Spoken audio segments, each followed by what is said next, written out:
참 우리 교회가 40년 동안 하나님의 은혜 가운데 여기까지 왔고요. 얼마나 감사해요. 또 새로운 40년을 향해서 우리가 소망을 품고 믿음으로 나가기 위해서 그런 주제를 가지고 6월 한 달 동안 우리는 말씀을 살펴보았습니다. 첫 번째 주는 나부터 시작되는 부흥, 이런 제목으로 개인의 영적 각성에 대해서 말씀을 드렸습니다. 여러분, 부흥은 나부터 시작되는 줄로 믿습니다. 그래서 우리가 꺼져버린 그 마음의 열정이 다시 그 불이 활활 타오르는, 그래서 우리의 신앙은 늘 뜨거워야 돼요. 그리고 두 번째 주는 개혁하는 교회, 새로운 40년을 향하여, 이런 제목으로 교회의 개혁 정신에 대해서 말씀을 드리면서 우리가 좀 더 순수한 신앙으로 돌아가자, 본질로 돌아가자, 서로 사랑으로 뜨겁게 사랑해서 우리가 하나됨을 이루어 새로운 40년을 향해 나가자. 그리고 희생적인 봉사로 교회를 섬기고 또 이웃을 섬기는 그런 삶을 살아가자, 그런 말씀을 드렸습니다. 셋째 주는 개혁하는 교회, 오직 성경, 우리의 신앙의 행위와 모든 삶의 핵심은 바로 하나님의 말씀, 성경입니다. 그런 이야기를 했고요. 그래서 성경이 가는 데까지 가고 우리는 성경이 멈추는 곳에서 멈춰야 될 줄로 믿습니다. 성경이 가는 데보다 더 나가는 것이 이단이에요.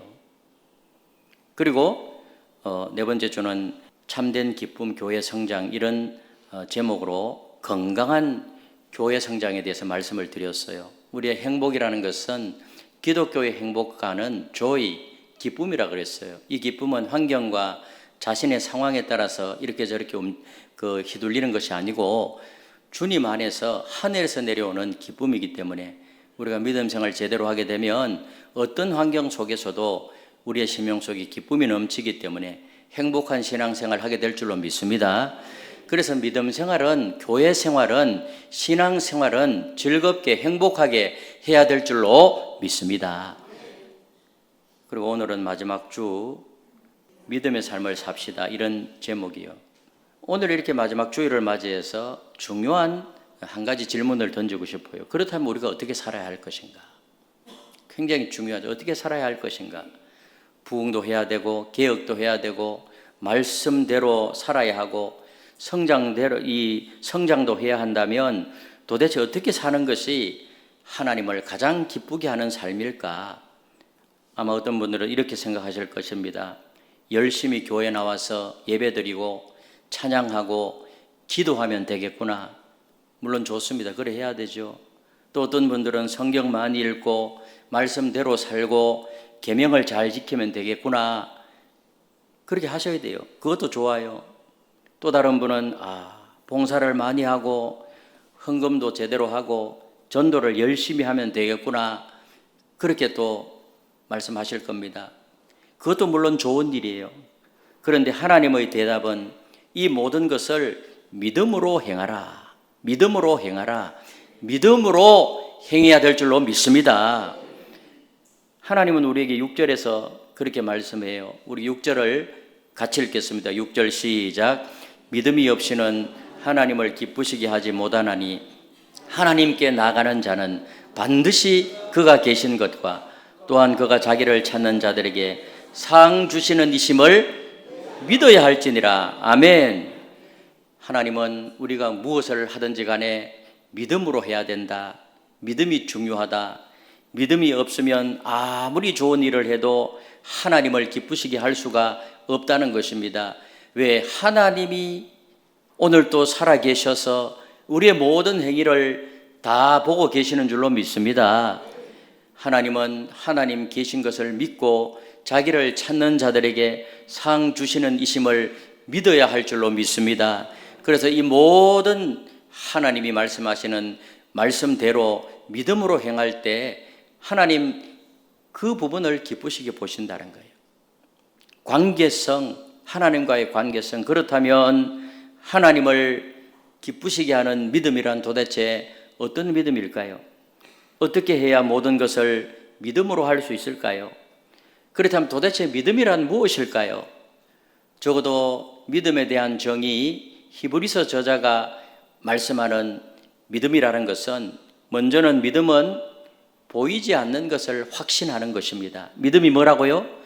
보이지 않는 것을 확신하는 것입니다. 1절에 보니까 믿음은 바라는 것들의 실상이요 보이지 않는 것들의 증거니 이렇게 말씀합니다.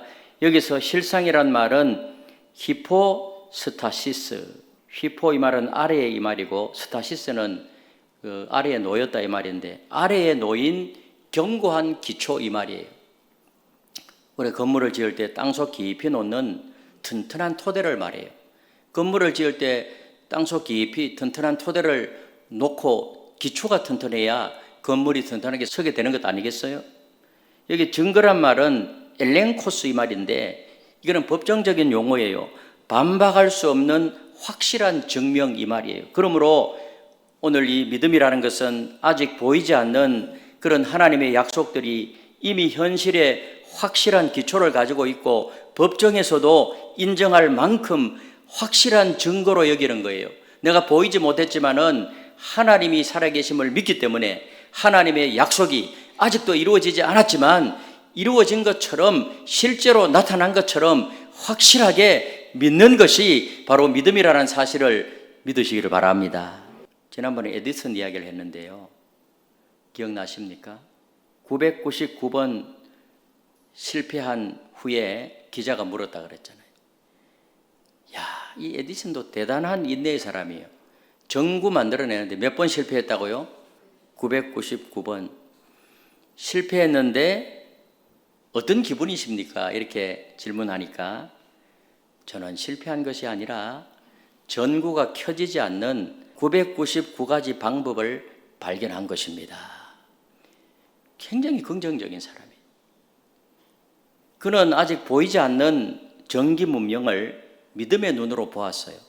반드시 언젠가는 전기로 이 불을 켜게 될 것인데 999번째 켜지지 않는 방법을 발견했다는 거야. 그럼 뭐예요? 그렇게 이야기하고 그 다음 1000번째 성공했잖아요. 그런 확신을 가지고 있었기 때문에 계속해서 불이 켜질 때까지 연구하는 거예요. 여러분, 성경이 말하는 믿음은 현재의 시간에서 미래를 그리며 바라보는 것입니다. 지금은 아무것도 보이지 않습니다. 만져지지도 않습니다. 그러나 믿음의 눈으로 하나님이 이루실 미래의 일들을 바라보는 것, 그것이 믿음이라는 사실을 믿으시기를 바랍니다. 부정적인 사람은 절대로 이런 믿음을 소유할 수가 없어요. 아브라함 한번 보세요. 아브라함. 히브리서 11장 8절에서 10절에 보면 이렇게 말해요. 같이 읽겠습니다. 시작. 믿음으로 아브라함은 부르심을 받았을 때 순종하여 장래의 유업으로 받을 땅에 나아갈새 갈 바를 알지 못하고 나갔으며 이는 그가 하나님의 계획하시고 지으실 터가 있는 성을 바랐으며. 아브라함이 로마서에 보면 의롭다 여김을 받은 것은 믿음 때문이라는 거예요. 믿음 때문에. 그래서 하나님이 아브라함을 의롭다고 여겼다는 거예요. 여러분, 아브라함이 하나님의 부르심을 받았을 때 그가 볼 수 있었던 것은 아무것도 없었어요. 현실적으로. 75세의 나이에 고향을 떠나야 했고 어디로 가야 할지도 몰랐고 자녀도 없었어요. 물론 GPS도 없었어요. 내비게이션도 없었어요. 내비게이션은커녕 지도도 없었어요. 지도도. 목적지도 제대로 모르는 그런 상황이었습니다. 그런데 보이지 않는 하나님의 약속을 보이는 현실보다 더 확실하게 믿었어요. 큰 민족이 될 것이라는 하나님의 약속, 땅을 주시겠다는 그 약속, 복의 근원이 되게 하시겠다는 약속을 현재의 확실한 현실로 받아들였습니다. 믿음은 바라는 것들의 실상이요, 실체예요. 그 현실의 튼튼한 그 기초를 놓았어요. 반드시 그렇게 될 것이라는 확신을 가지고 나갔다는 것입니다. 여러분, 하나님은 아브라함의 이런 믿음을 기뻐하셨습니다. 사람들은 보통 이렇게 말해요. 증거를 보여주세요. 그럼 제가 믿겠습니다. 증거를 보여줘야 믿죠. 그럼 제가 확실히 믿겠습니다. 그런데 그것은 믿음이 아니에요. 보이는 것을 누가 못 믿겠어요? 보이는 것은 누구라도 다 믿어요. 그런데 하나님은 정반대로 말씀해요. 뭐라 그러죠? 먼저 믿어라. 그러면 내가 놀라운 일을 볼 것이다. 네가 먼저 믿어라. 그러면 하나님의 영광을 볼 것이다. 아멘. 우리가 하나님의 말씀도 그래요. 내가 어떻게 믿어요? 하나님의 말씀을. 증거를 보여주세요. 태초에 하나님이 천지를 창조하시니라. 창조하실 때 그 현장에 계셨나요, 여러분들이? 증거를 보여주세요. 어떻게 보여줘요? 믿어라. 믿으면 믿어지게 될 것이고 놀라운 기적과 역사를 경험할 것이다. 아멘이십니까? 성경은 과학적으로 증명을 요구하는 것이 아니고 하나님이 선포하시면 그냥 그 하나님의 약속을 믿으라는 거예요. 그 믿음도 사실은 성령 하나님이 역사하셔야 믿어지게 되죠. 우리 예수님께서 도마에게 그렇게 말씀했어요. 도마가 도무지 굉장히 합리적이고 논리적인 사람이어서 보지 않고 만져보지 않고는 믿지 못하다. 그래 다 이렇게 만져보게 했어요. 너는 나를 본고로 믿느냐? 보지 않고 믿는 자들은 복되도다. 할렐루야. 우리가 예수님과 함께 예수님의 제자들처럼 같이 그 당시에 살고 있지는 않았잖아요. 근데 오늘 믿잖아요. 그러니까 그 당시에 함께 했던 사도들보다 보지 않고 믿는 오늘 저와 여러분들이 훨씬 복이 있는 사람이라는 사실을 여러분 믿으십니까? 아멘? 여러분 어떻습니까? 여러분은 지금 무엇을 보고 계십니까?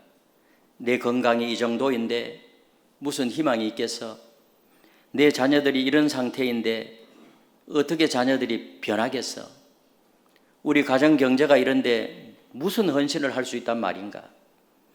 교회의 현실적인 한계만 보고 우리 교회가 이 정도인데 우리가 무슨 큰일을 감당할 수 있겠어?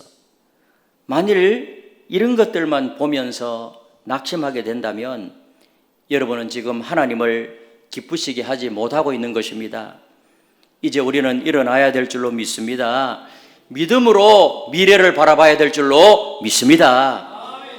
하나님의 능력으로 건강이 회복되는 모습을 믿음의 눈으로 바라보게 되시기를 바랍니다.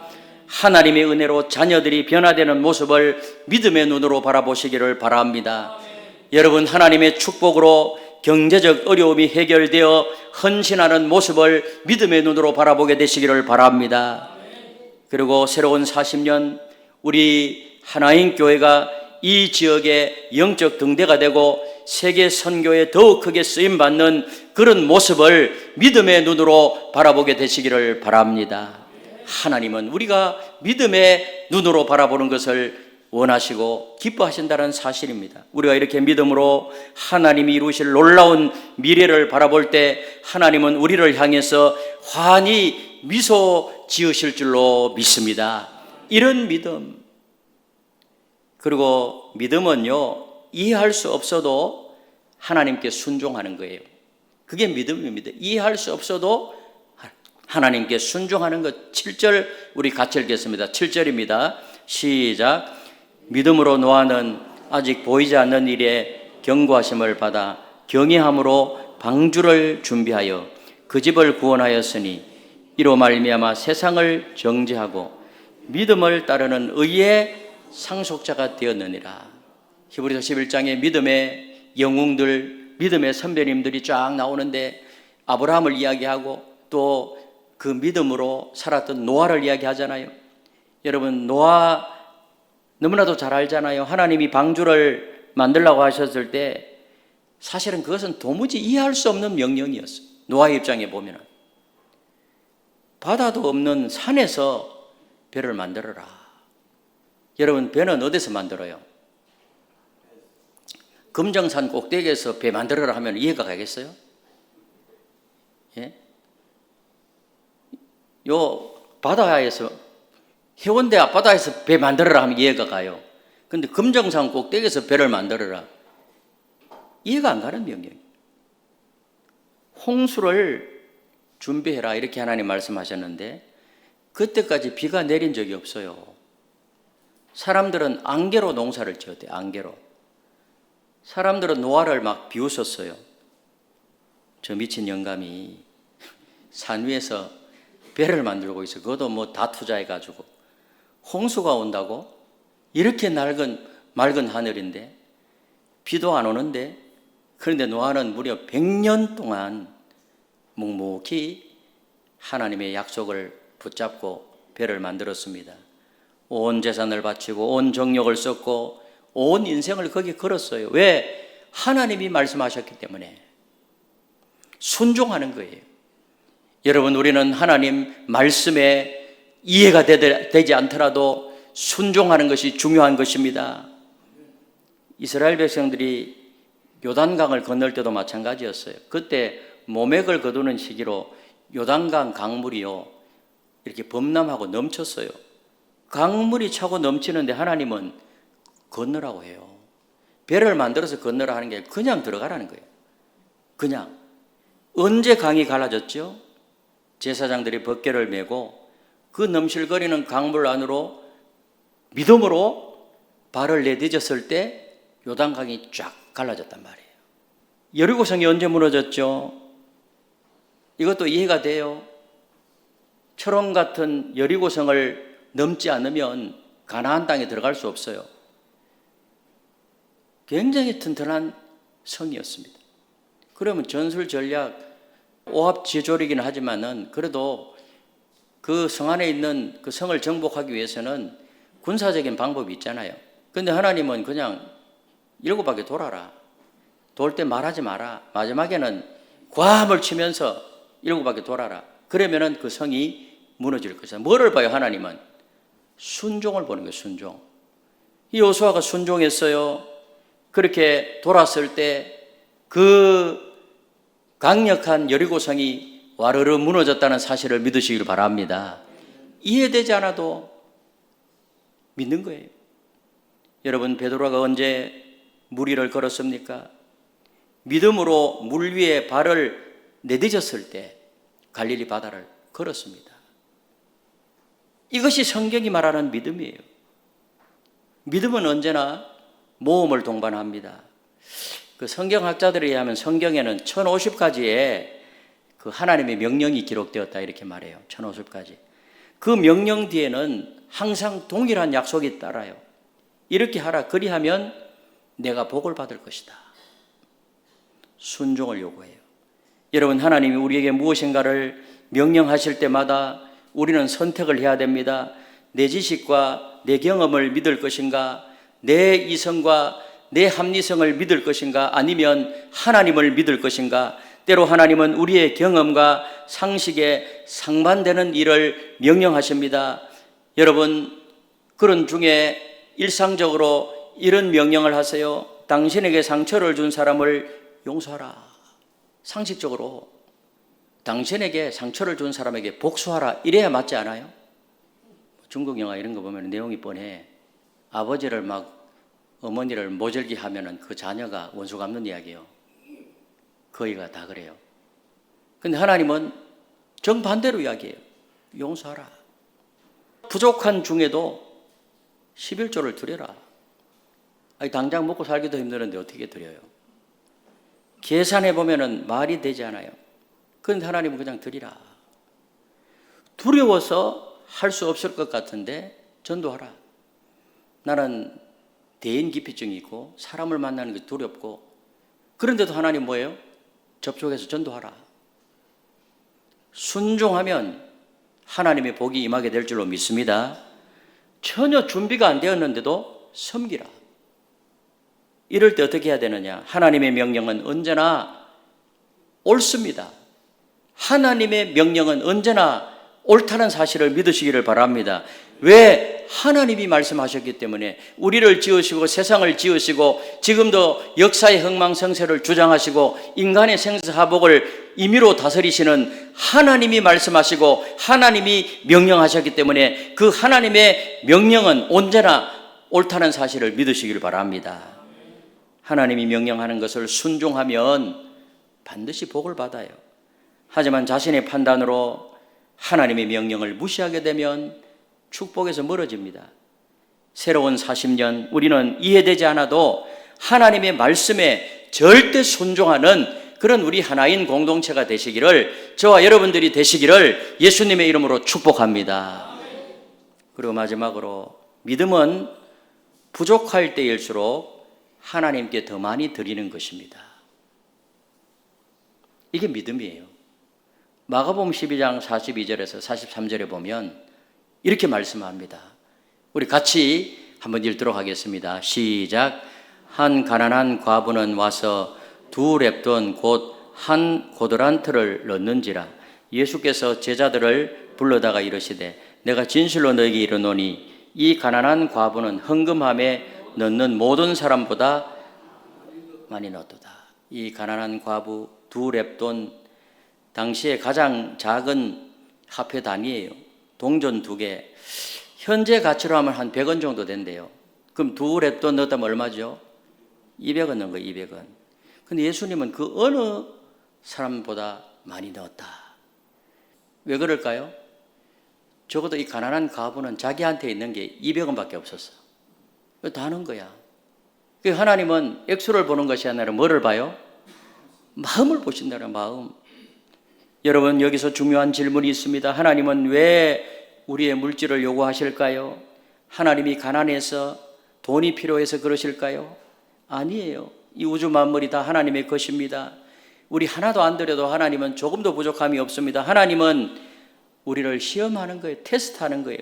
너는 진정 누구를 신뢰하며 살아가는가? 100원을 가지고도 모자라는데 10원, 20원을 드리고 어떻게 살 것인가?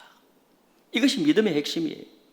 우리는 우리의 능력으로 사는 것이 아니라 하나님의 도우심으로 산다는 사실을 믿으시기를 바랍니다. 예수님께서 마태복음 6장 24절에서 이렇게 말씀했습니다. 같이 한번 읽어보겠습니다. 시작. 한 사람이 2 주인을 섬기지 못할 것이니 혹 이를 미워하고 저를 사랑하거나 혹 이를 중히 여기고 저를 경히 여김이라. 너희가 하나님과 재물을 겸하여 섬기지 못하느니라. 매 순간순간 우리는 선택해야 됩니다. 하나님을 주인으로 섬겨야 할 것인가, 돈을 주인으로 섬겨야 할 것인가. 여러분은 누구를 신뢰하며 사는지 정확하게 알고 싶습니까? 오늘 이 시대의 맘모니즘, 돈이 주인이에요. 돈 하다가 돌아버리는 그런 시대가 오늘 이 시대예요. 계속해서 죽겠다는 말만 해요. 예? 계속해서 30년 전에도 죽겠다 그러고 지금도 죽겠다 그러고 앞으로 돌아가시기 직전까지 돈 없어서 죽겠다, 못 살겠다, 이렇게 하나님이 축복해 주셨는데도 여러분, 하나님을 주인으로 삼으면 모든 것이 감사할 줄로 믿습니다. 성경은 놀라운 원리를 보여줘요. 요한복음 6장에 나오는 오병이어의 기적을 보십시오. 어린아이가 자신의 전부인 도시락을 드렸을 때 5,000명을 먹이는 기적이 일어났고, 열왕기상 17장 사렙다 과부, 여러분 마지막 남은 밀가루와 기름으로 누구를 대접했죠? 엘리야를 먼저 대접했어요. 그럼 자기는 굶어야 돼. 마지막이야. 그런데 어떻게 됐죠? 밀가루와 기름 마지막 남았는데 자기하고 식구들 다 굶어야 돼. 엘리야를 대접하면. 대접했어요. 그런데 그렇게 했을 때 그 통은 다시 비지 않았어요. 계속 나왔어요. 하나님의 기적이에요. 사렙다 과부의 그 하나님의 기적, 하나님의 능력을 보여주는 것입니다. 이것이 바로 하나님의 방법이에요. 부족할 때일수록 하나님께 먼저 드려라. 아멘이십니까? 사도 바울은 고린도후서 9장 6절에서 이것이 적게 심는 자는 적게 거두고 많이 심는 자는 많이 거둔다 하는 말이로다. 많은 사람들이 경제적으로 어려우니까요, 11조도 하지 말아야지. 헌금을 줄여야지. 하나님의 논리는 정반대예요. 경제가 어려울 때일수록 하나님께 드려라. 더 많이 드려라. 그러면 내가 축복해 주시겠다. 순종해라. 아멘이십니까? 왜 그럴까요? 그때야말로 하나님의 도우심이 가장 필요한 때이기 때문입니다. 그때야말로 우리의 신뢰가 가짜인지 증명되는 그런 때이기 때문입니다. 여러분, 새로운 40년 우리는 부족할 때일수록 하나님께 더 많이 드리는 믿음의 사람이 되어야 합니다. 오히려 많이 거두는 역사를 체험하게 될 줄로 믿습니다. 그래서 그렇게 나가라. 사랑하는 성도 여러분, 우리는 하나님을 기쁘시게 하는 믿음의 특징을 살펴보았어요. 믿음은 보이지 않는 것을 확신하는 것이고, 이해할 수 없어도 하나님께 순종하는 것이고, 부족할 때일수록 하나님께 더 많이 드리는 것, 이것이 바로 믿음입니다. 여러분, 믿음의 결단을 내려야 할 줄로 믿습니다. 믿음으로 하나님의 약속을 확신하겠습니까? 이해가 되지 않아도 하나님의 말씀에 순종하겠습니다. 부족할 때일수록 하나님께 더 많이 드리겠습니다. 어떠한 어려움이 와도 끝까지 인내하며 기도하겠습니다. 믿음으로 일어서시기를 바랍니다. 과거의 실패나 현재의 부족함에 절대로 얽매이지 마시고요, 하나님이 예비하신 놀라운 미래를 바라보시기를 바랍니다. 새로운 40년의 주인공이 되시기를 바랍니다. 하나님께서 우리와 우리 교회를 통해서 이루실 놀라운 일들을 기대하십시오. 새로운 40년 믿음으로 사시기를 바랍니다. 우리 옆에 있는 분들하고 인사합시다. 새로운 40년 믿음으로 삽시다. 그래서 우리 교회가 여러분들이 이 지역의 영적 등대가 되고 열방을 축복하는 여러분과 교회가 되시기를, 우리 하나인 교회가 되기를 예수님의 이름으로 축원합니다.